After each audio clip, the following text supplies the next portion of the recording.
Hello viewers, വാവ കിച്ചണിലേക്ക് എല്ലാവർക്കും സ്വാഗതം. അപ്പം ഞാൻ ഇന്ന് വന്നിരിക്കുന്നത് നമ്മുടെ പാലക്കാട് സ്റ്റൈലിലുള്ള മാങ്ങാപ്പരിക്ക് എങ്ങനെയാണ് ഉണ്ടാക്കുന്നതെന്ന് നമുക്ക് നോക്കാം. ഇപ്പം മാങ്ങയുടെ സീസണല്ലേ, അപ്പം നമുക്ക് ഇത് കഞ്ഞിയുടെ കൂടെയും ചോറിൻ്റെ കൂടെയൊക്കെ കഴിക്കാൻ നല്ലതാണ്. അപ്പം അതിന് വേണ്ട ഇൻഗ്രീഡിയൻസ് എന്തെല്ലാം കാണിച്ചാൽ, ഒരു ചെറിയ നാളികേരത്തിൻ്റെ പകുതി മുറി നാളികേരം എടുത്തിട്ടുണ്ട്. പിന്നെ ഉപ്പ് വേണം, പിന്നെ കുറച്ച് തൈര് വേണം, അത് നമ്മൾ പുളി നോക്കിയിട്ടുണ്ടാകും. പിന്നെ ഒരു മാങ്ങ വേണം. ഈ മാങ്ങയുടെ പകുതിയാണ് കേട്ടോ നമ്മൾ എടുക്കുള്ളത്. പിന്നെ ഈ മാങ്ങ മൂവാണ്ട മാങ്ങയാണെങ്കിൽ ഏറ്റവും നല്ലതാണ്. കുറച്ച് ചെനച്ച മാങ്ങയാണെങ്കിൽ ഒന്നും കൂടി നല്ലതാണ്. അപ്പോൾ ഈ മാങ്ങ നമ്മൾ നല്ലപോലെ അരയില് ഒന്ന് ചതച്ചെടുക്കുകയുള്ളൂ ഈ നാളികേരത്തിൻ്റെ കൂടെ. പിന്നെ കടുക് ഒന്ന് ചതച്ചത് വേണം. പിന്നെ വറ്റൽമുളക് വേണം. ഈ വറ്റൽമുളക് നമ്മൾ ചുട്ടെടുക്കണം.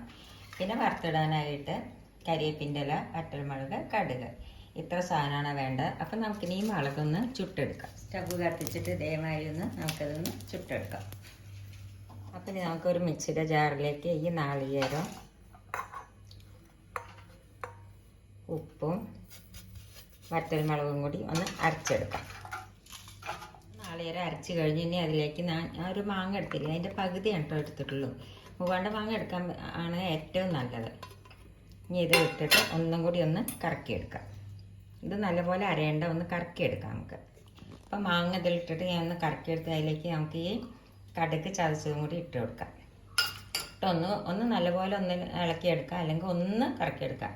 അധികം പാടില്ല കേട്ടോ. ഒന്ന് കറങ്ങി നാളികേര മുളകും എല്ലാം കൂടി അരച്ചെടുത്താണത്, കടുക് എല്ലാം കൂടി. ഇനി ഇതിലേക്ക് നമുക്ക് ഈ തൈരുണ്ടല്ലോ, തൈര് നമുക്ക് ഇതിലേക്ക് ഒഴിച്ചു കൊടുക്കാം. പുളി നോക്കിയിട്ട് ഒഴിക്കണം കേട്ടോ.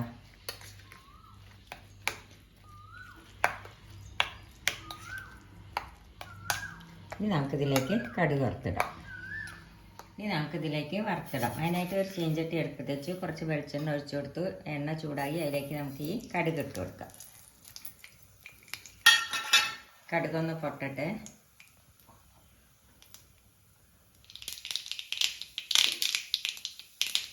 കടുക് പൊട്ടി അതിലേക്ക് നമുക്ക് ഈ വറ്റൽമുളക് ഇട്ട് കൊടുക്കാം, കരിവേപ്പിൻ്റെ ഇല ഇട്ട് കൊടുക്കാം. ഇനി നമുക്ക് ഗ്യാസ് ഓഫ് ചെയ്യാം. ഇനി നമുക്കിത് ഈ മാങ്ങപ്പരിക്കിലേക്ക് ഇത് ഒഴിച്ചു കൊടുക്കാം.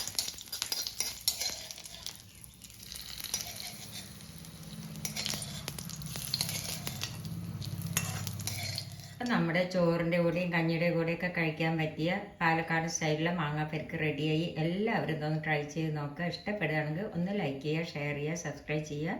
താങ്ക്